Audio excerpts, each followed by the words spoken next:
Welcome to the Public Square. I'm Alan C. Duncan.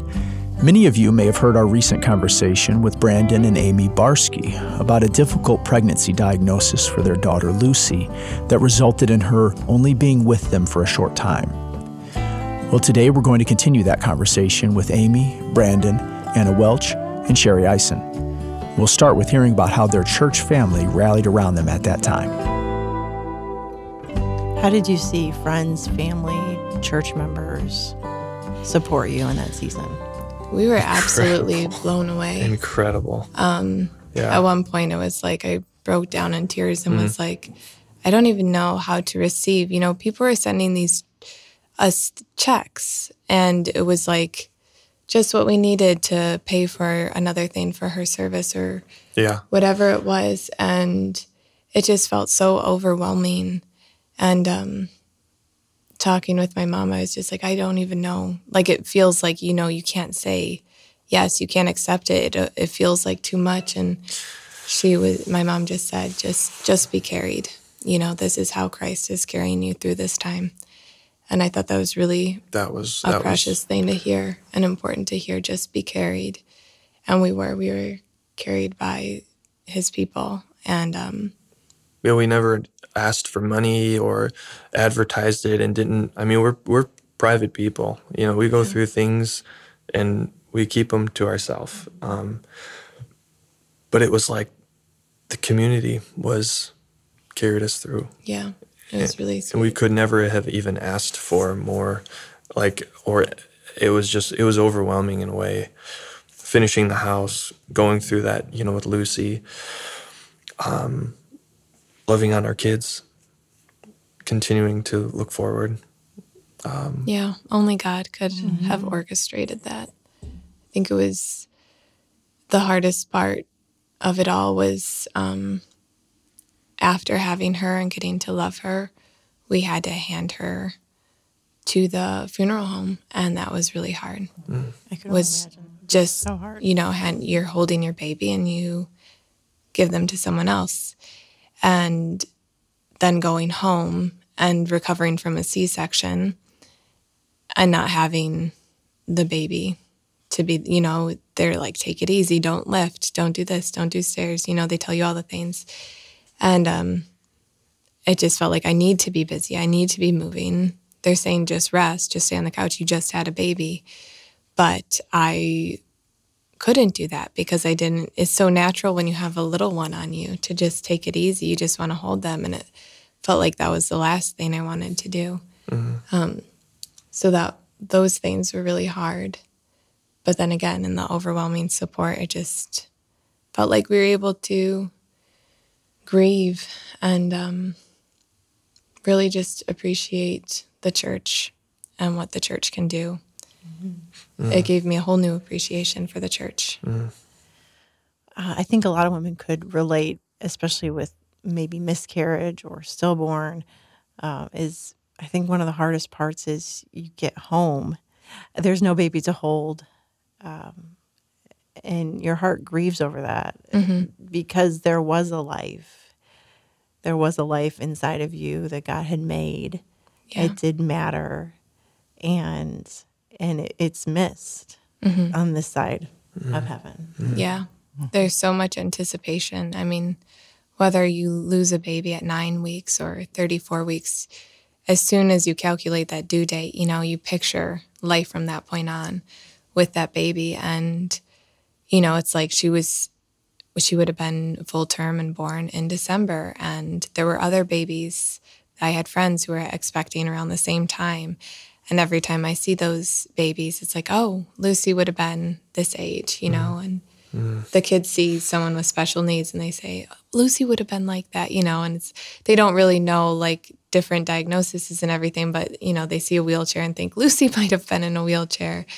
So it's really sweet to just see those little things, little reminders everywhere, hard but sweet. Going to a counselor once, she was like, do you feel angry at God about all this? You know, felt like the right question to ask. And I could honestly say, no, I don't feel anger towards God. You know, brokenhearted. But if I put my anger on God, then it's like, what is the point of any of this? If I blame God for this, then what is the point? What is the purpose of any of this? You know, He gave me this, and it is a gift, and truly a blessing, and a hardship, but a blessing. Mm-hmm. There is a song by Kristen Getty. Do you mind if I share the lyrics? Would love it. It was one that I had it on repeat all the time in the hospital and after. But this is by Keith and Kristen Getty, and the words are, Jesus, draw me ever nearer as I labor through the storm. You have called me to this passage, and I'll follow though I mourn. May this journey bring a blessing. May I rise on wings of faith, and at the end of my heart's testing, with your likeness, let me wake. Let the treasure of the trial form within me as I go, and at the end of this long passage, let me leave them at your throne. May this journey bring a blessing. May I rise on wings of faith, and at the end of my heart's testing, with your likeness, let me wake.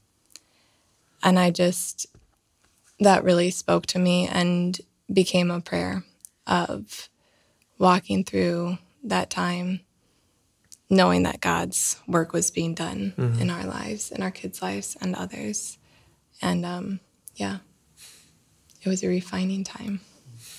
Having gone through this experience, what would you tell another family faced with a difficulty with a pregnancy loss or a miscarriage or stillborn or a difficult diagnosis?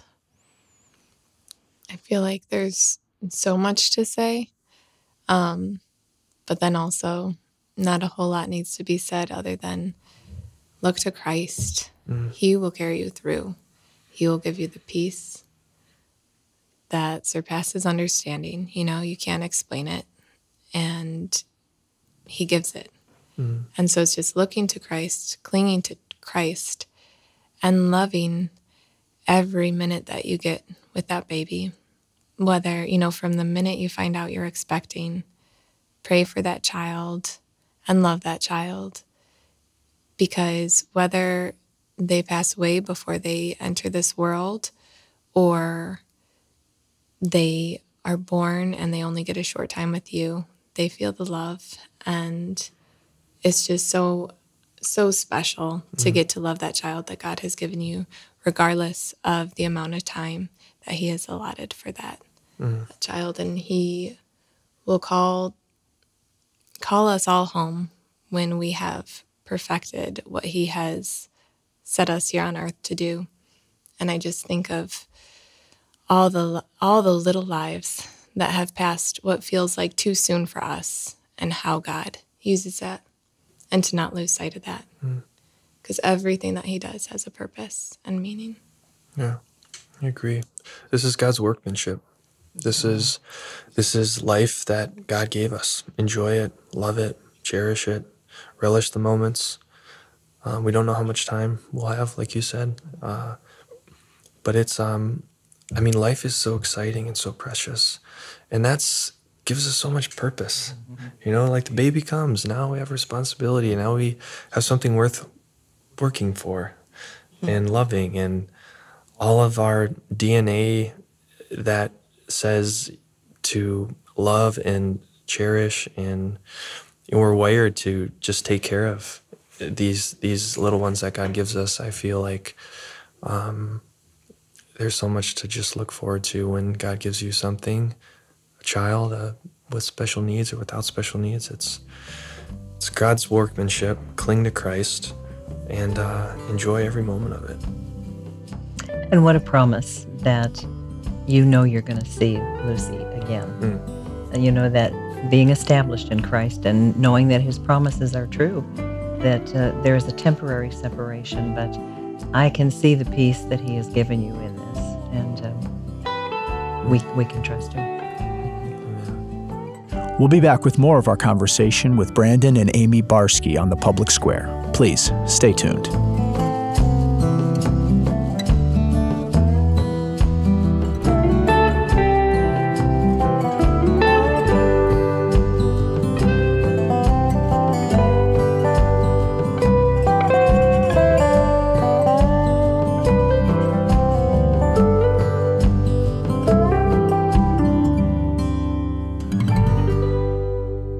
We will be right back for more on The Public Square.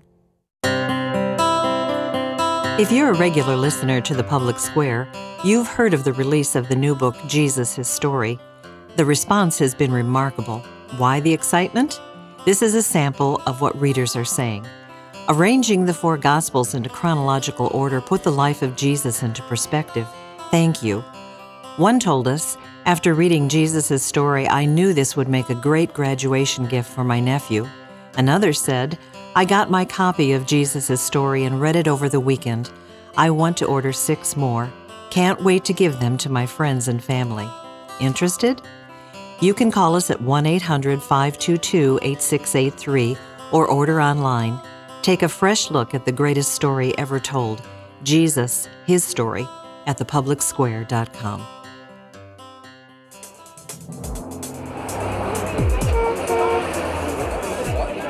Spreading the light of liberty across the land.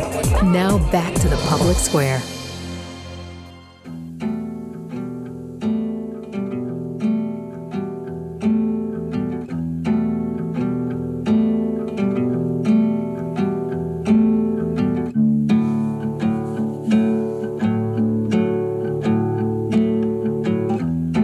Now back to our conversation with Brandon and Amy Barsky about their baby Lucy.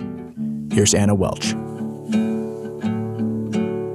Even if it was just for those few hours, but that you got to see what she looked like and, look at the color of her eyes. And did she have hair? Did she not have hair? All those things you wonder about. Mm-hmm. And how different of a goodbye it would have been if in that doctor's office you would have chosen a different path. That's a very different type of goodbye to another person in your womb. Yet you had that courage to carry her full term and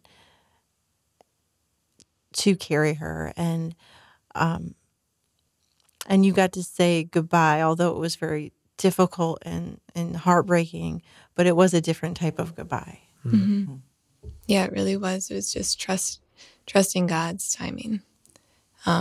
It felt so special to get to feel her warm body up against me and for the kids to feel her, warm.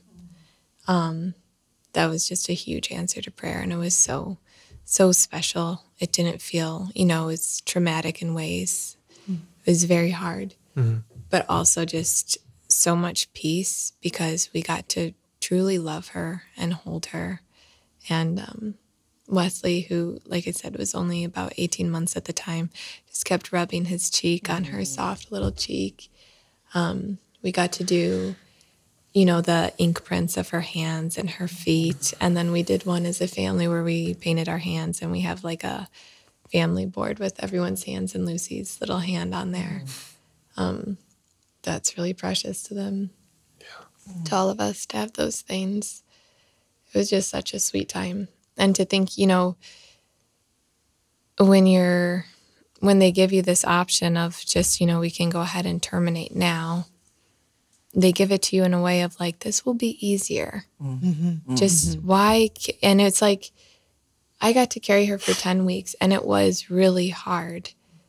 And it is more time that you're anticipating. Like if you think of how you take the pregnancy test, you immediately start anticipating and looking forward to who this child will be and their birth date and what's going on that time of year and all these things. And then,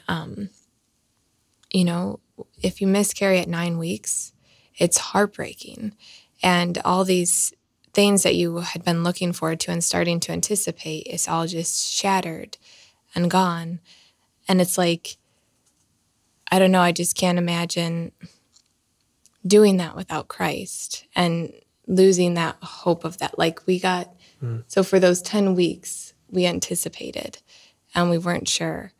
But then that day, we got to hold her and love her. And it was perfect. And to try and take things into our own hands, just to get rid of that anticipation for peace of mind now. Let's just take care of this now. It wouldn't really have fixed anything. Because like I said, like 9 weeks, you have that same anticipation already building up and you miscarry and it's still hard. You still have to process and, grieve that loss. So whether you have, those 4 weeks of anticipation or, 3 months of anticipation, it's all something that you have to process, and it's still hard. You cannot just cancel that. You can't get rid of it and walk away and say, like, okay, well, that was a fluke thing and we're done with that, push that aside. You can't do that. You're going to have to process it, whether it's now or in 10 weeks. Mm-hmm. And I would imagine in the course of processing and finding healing, knowing that you did everything you could for your baby girl had to be part of that healing. Yeah, for sure. Mm-hmm. Yeah. Don't regret any decision we made. It was, when our friend told us to just love her, that felt like such confirmation for us. Just hold her close while we can. And that was really, really sweet. Yeah. Because it's easy to go back and debate, what if we had tried this? What if, all of these what ifs. But also, if we had tried to send her off and have, all the poking and prodding done, her siblings would not have gotten to hold her. We probably would not have gotten to hold her while she was still breathing. It would have just been completely different. So I'm just really thankful for how God directed every step of that story, of her story. I want to share a verse that really means a lot to me, because when I miscarried at 16 weeks, I felt like this was just the verse I clung to, kind of how you clung to that song you sang, that song you shared with us. Music has such a powerful way to minister to your soul when you're in a tough place.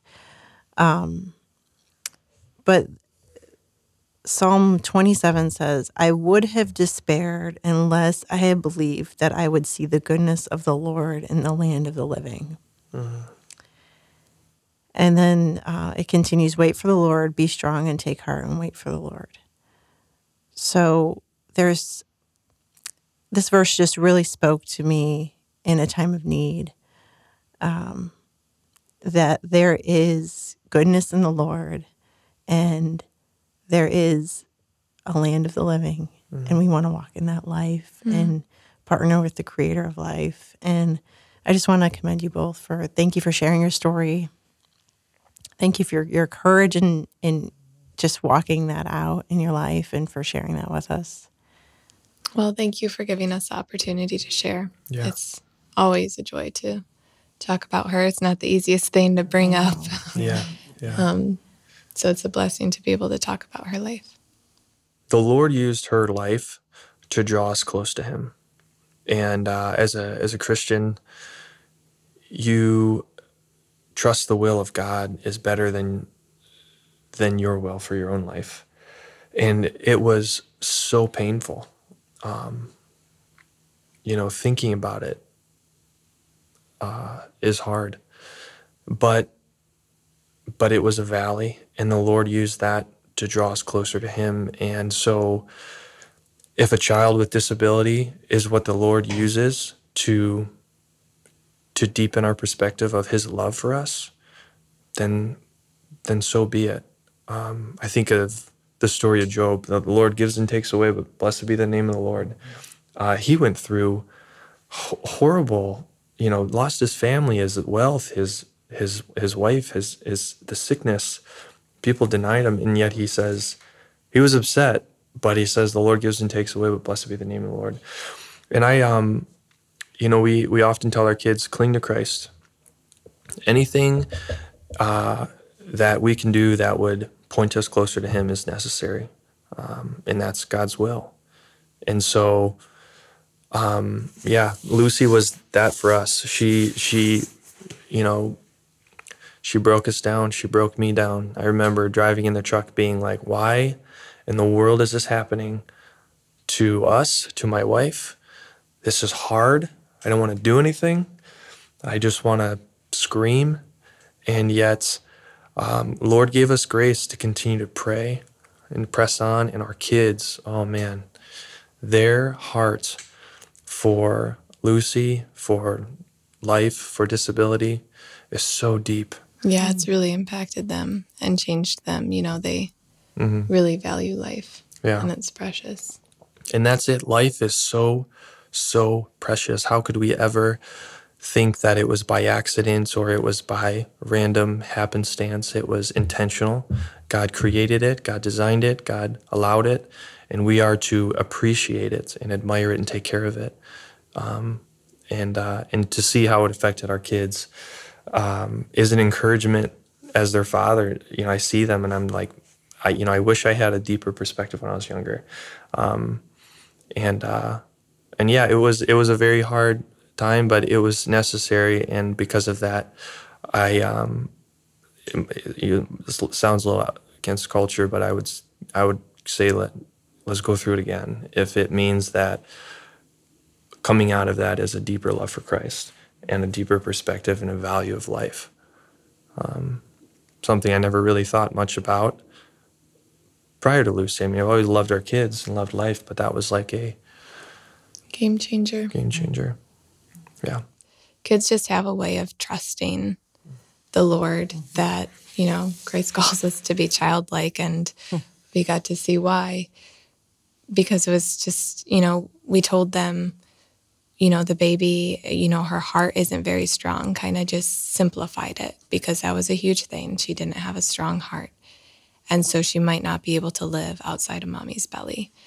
And so we're going to love her for as long as God gives her to us, And they did that. They gave her all the hugs and kisses, sang their favorite songs. The hospital gave them all these little teddy bears, and they still keep those on their bed. Our one daughter, especially, every morning when she makes her bed, she puts her little Lucy bear right on top of her pillow, so it's all ready. And they trusted God, and they knew that it was going to be His will that was going to be done, and we couldn't change how she was made. It was just totally a thing of trust with God, So precious. What a tremendous foundation of understanding life and death and the hope that is ours in Christ. That they really, when God says that He works all things together for the good of those that love Him and are called to His purpose, I think of what you're talking about with your children, and it is just remarkably true. His word can be trusted. The Lord has allowed that to be a means for the kids to see life and death differently. We can build off of that so many different ways in family worship, talking about where we're headed, what we're preparing for. Our time on earth is limited. We don't know when the Lord will take us, but He will. But we'll be reunited in heaven. And so, when we go to a memorial and see her, and they get to see all the other stones, and it just creates really raw perspectives and questions. Did these people go to heaven? Do you know these people? There's some family members that are buried not far from Lucy, your brother Isaac, grandma.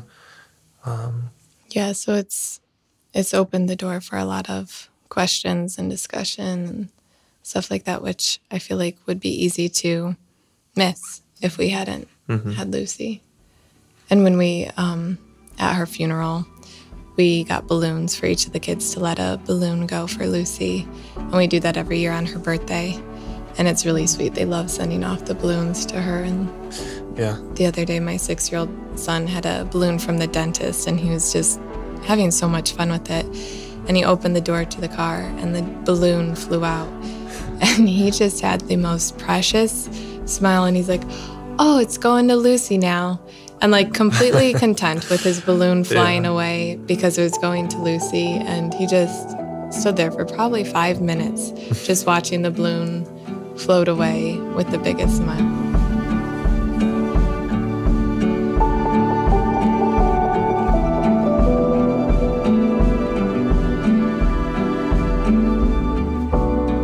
thanks to Brandon and Amy Barsky for sharing with us today on The Public Square.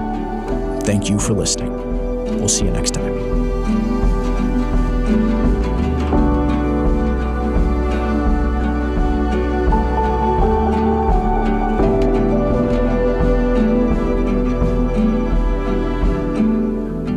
The Public Square is a broadcast service of the American Policy Roundtable.